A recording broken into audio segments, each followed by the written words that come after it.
CMR shopping mall ఆడి శ్రావణం అతిపెద్ద KG sale up to 61% offer 1+1 combo offer. So ఇప్పుడే shopping చేయండి.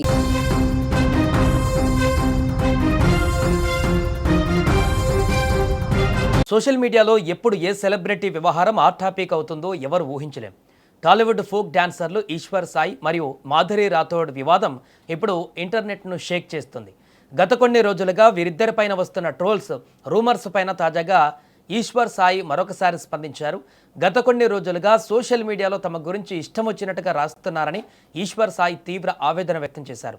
తమ వ్యవహారం పైన పూర్తి నిజాలు తెలుసుకోకుండా కొందరు కావాలని ట్రోల్స్ చేస్తున్నారని, మీడియా కూడా తమకు తెలిసిన సమాచారంతోనే కథనాలు రాస్తుందని ఆయన వాపోయారు. అసలు తమ మధ్య ఏం జరిగిందనే విషయంలో బయటకు తెలిసింది కేవలం 10% మాత్రమేనని, మిగతా అసలు విషయం బయటకు రాలేదని ఈశ్వర్ సాయి స్పష్టం చేయడం ఇప్పుడు మరింత చర్చకు దారితీసింది. ఇక ఆ రోజు అసలు ఏం జరిగిందని దానిపైన ఈశ్వర్ సాయి క్లారిటీ ఇస్తూ, ఆ రోజు ఉదయం తనకు షూటింగ్ ఉందని చెప్పారు. ఉదయం 5:30 లొకేషన్కు బయలుదేరాల్సి ఉండడంతో తాను త్వరగా రెడీ అవుతున్నానని తెలిపారు. ఆ సమయంలో తన అసిస్టెంట్ తన వాష్రూమ్ను ఉపయోగిస్తున్నాడని, అందుకే తాను వాష్రూమ్ కోసం మాధురి రూమ్కు వెళ్ళవలసి వచ్చిందని వివరించాడు. పరిస్థితులు ఇలా ఉంటే దీన్ని వేరే కోణంలో చూపిస్తూ కొందరు తప్పుడు ప్రచారం చేశారని ఆయన ఆరోపించారు. అయితే ఆ సమయంలో తన భార్యకు ఎవరో కావాలనే తప్పుడు సమాచారం ఇచ్చి రెచ్చగొట్టారని ఈశ్వర్ సాయి సంచలన ఆరోపణలు చేశారు. తన భార్యకు ముందే తనపైన కొన్ని అనుమానాలు ఉండేవని, ఆవేశంలో ఆమె కొన్ని పనులు చేసిందని చెప్పారు. ఆ సమయంలో పరిస్థితులు మరింత ఉద్రిక్తంగా మారడంతో తాము మాట్లాడే అవకాశం లేక సైలెంట్గా ఉండవలసి వచ్చిందని తెలిపారు.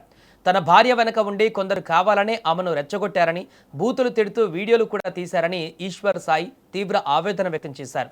ఈ మొత్తం వివాదం కారణంగా తన వల్ల తోటి కళాకారిణి అయినటువంటి మాధురి రాథోడ్ తీవ్ర ఇబ్బందులు ఎదుర్కోవాల్సి వచ్చిందని భావించిన ఈశ్వర్ సాయి ఆమెకు పబ్లిక్గా క్షమాపణలు చెప్పారు. సోషల్ మీడియాలో వచ్చే ట్రోల్స్ వల్ల వ్యక్తిగత జీవితాలు ఎంతగా కుదేలవుతాయో ఈ ఉదాంతం మరోసారి నిరూపించింది. ఏది ఏమైనా ఈశ్వర్ సాయి విడుదల చేసిన ఈ తాజా వీడియో ఇప్పుడు ఫోక్ ఇండస్ట్రీలోనూ అటు సోషల్ మీడియాలోనూ మరొకసారి హాట్ టాపిక్గా మారింది. హాయ్ అండి, అందరికీ నమస్కారం. నేను మీ ఈశ్వర్ సాయి. అసలు ఏం జరుగుతుందండి? అసలు ఏమనుకుంటున్నారు మీ అందరూ? రకరకాలుగా ట్రోల్ చేస్తున్నారు, రకరకాలుగా మీడియా వాళ్ళు రకరకాలుగా ఇష్టం వచ్చినట్టు ఉన్నది లేనిది ఏది పడితే అది రాస్తున్నారు. అసలు ఏమనుకుంటున్నారు? నేను ఆల్రెడీ క్లియర్గా చెప్పాను కదండి, మేము తప్పు చేసాము.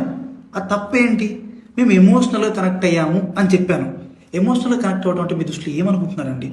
అసలు ఆ రోజు అక్కడ ఏం జరిగింది మీకు తెలిసిన 10% మాత్రమే, 90% మీకు తెలియదు. ఆ రోజు ఏం జరిగిందో మీ అందరి ముందు నేను పెట్టబోతున్నాను. ఆ రోజు మార్నింగ్ నాకు షూట్ ఉంది. ఎర్లీ మార్నింగ్ 5:30 కల్లా మేము లొకేషన్కి స్టార్ట్ అయిపోతాం. నేను 4:15కి నా రూమ్ లో లేచాను. ఆ టైంకి అసిస్టెంట్ అనే అతను నా వాష్రూమ్ లో ఉండటం జరిగింది. నేనేం చేశాను, నేను మాధురి రూమ్ కి వాష్రూమ్ యూజ్ చేసుకోవడానికి నేను వెళ్ళాను. ఆ టైంకి నాకు మాధురికి ఆ లీనియన్స్ ఉంది. మీకు ఆల్రెడీ చెప్పాను కదా, మేము ఎమోషనల్ గా కనెక్ట్ అయ్యామని చెప్పి. నాకు మాధురికి ఆ లీనియన్స్ ఉంది కాబట్టి నేను ఆ రూమ్కి వెళ్ళి డోర్ నాక్ చేశాను. ఆమె రూమ్ డోర్ ఓపెన్ చేసింది. ఆమె రూమ్ డోర్ ఓపెన్ చేసి నేను డైరెక్ట్గా వాష్రూమ్కి వెళ్ళిపోయాను. ఆమె క్యాజువల్గా ఆమె రూమ్ డోర్ లాక్ కూడా చేయలేదు, రూమ్ డోర్ ఓపెన్లోనే ఉంది. ఆమె క్యాజువల్గా బెడ్ మీద కూర్చొని ఫోన్ యూజ్ చేస్తుంది. అదే టైంకి మా వైఫ్ వాళ్ళకి ఎవరో రాంగ్ గైడెన్స్ ఇచ్చారు, ఎవరో అనుమానాస్పదంగా ఏదో చెప్పారు. ఆ టైంకి సేమ్ రూమ్కి వచ్చింది, రూమ్ డోర్ ఓపెన్లోనే ఉంది. ఆ సిచ్యువేషన్లో మా వైఫ్ ఆవేశం వల్ల ఆమెకి ఇష్టం వచ్చింది చేసింది. అక్కడ ఆ సిచ్యువేషన్లో ఆమె ఇష్టం వచ్చింది చేస్తుందని చెప్పి నేను మాట్లాడే సిచ్యువేషన్లో కూడా లేను. ఆమె నేను ఏం మాట్లాడినా సరే ఆమె నాకు రివర్స్ అయిపోతుంది.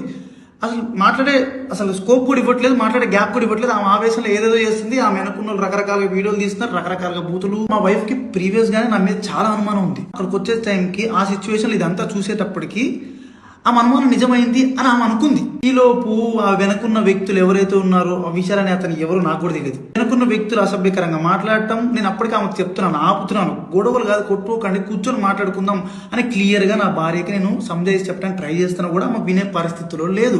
నేను ఒక్క మాట మాట్లాడుతుంటే ఆమె 4 దెబ్బలు కొట్టేటట్టుగా ఉంది. ఆ వైఫ్ ఏం జరిగింది నన్ను పట్టుకొని కొట్టి అడుగుతున్నా సరే నేను కామ్ గా ఉండటానికి రీజన్ అక్కడ వాళ్ళందరూ వీడియోస్ తీస్తున్నారు. మా మధ్య ఒకరికి లీనియన్స్ ఉంది తప్పితే అంతవరకు వెళ్ళే లీనియన్స్, అంతవరకు వెళ్ళే ర్యాప్ మా ఇద్దరి మధ్యలో లేదు.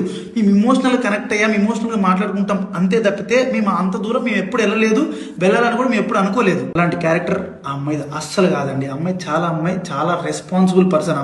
అమ్మాయి ఫ్యామిలీని అంతా పోషించుకోవడానికి చాలా కష్టపడుతుంది. నేను ఎప్పటి నుంచో కొన్ని 4-5 years నుంచి అమ్మాయిని నేను చూస్తున్నాను. ఇదే విషయాన్ని నేను మీ అందరికి ఇంటర్వ్యూలో చెప్దాం అనుకున్నాను, కానీ మా లీగల్ అడ్వైస్ ప్రకారం నేను ఎంతవరకు చెప్పాలో అంతవరకే చెప్పాను.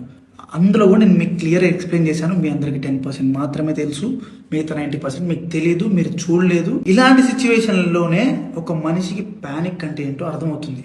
అమ్మ మాధురి, నీకు నా తరపు నుంచి, నా భార్య తరపు నుంచి, నా భార్య వెనుకున్న వాళ్ళ తరపు నుంచి నీకు క్షమాపణ కోరుకుంటున్నాను. నీకు సారీ, ప్లీజ్ అర్థం చేసుకో ప్లీజ్. వాళ్ళకి ఏం తెలియకుండా వాళ్ళ నోటికి వచ్చినట్టు మాట్లాడినందుకు, వాళ్ళు వీడియో అప్లోడ్ చేసినందుకు, నీ మీద చేసుకున్నందుకు నేనైతే సారీ చెప్తున్నాను. Sorry sorry sorry sorry sorry. మీకు జరిగిన నష్టానికి మీరు ఏ శిక్ష వేసినా నేను అనుభవించడానికి రెడీ.